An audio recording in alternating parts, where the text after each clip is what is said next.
علیکم میرے پیارے پیارے اسلامی بھائیوں اور اسلامی بہنوں، آج ہم فضائل سورہ واقعہ سنیں گی۔ چنانچہ حدیث پاک میں ہے، حضرت عبداللہ بن مسعود رضی اللہ تعالیٰ عنہ سے روایت ہے کہ میں نے رسول پاک صلی اللہ علیہ وآلہ وسلم سے سنا کہ جو آدمی ہر رات سورہ واقعہ پڑھے گا تو اسے کبھی فاقہ نہ ہوگا۔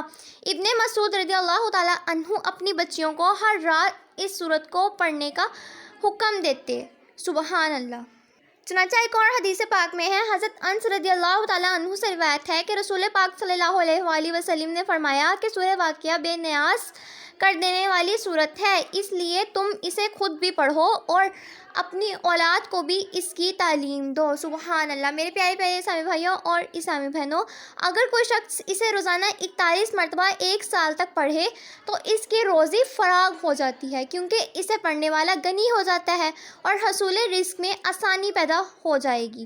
اگر اس سورت کو قبرستان میں جا کر اپنے مرحوم کی قبر کے سہانے کی طرف بیٹھ کر پڑھا جائے اور اس کے بعد اس مرحوم کی بخشش اور نجات کی دعا کی جائے تو وہ عذاب قبر سے نجات پائے گا، مگر اس عمل کو 40 روز تک مسلسل کرنا چاہیے۔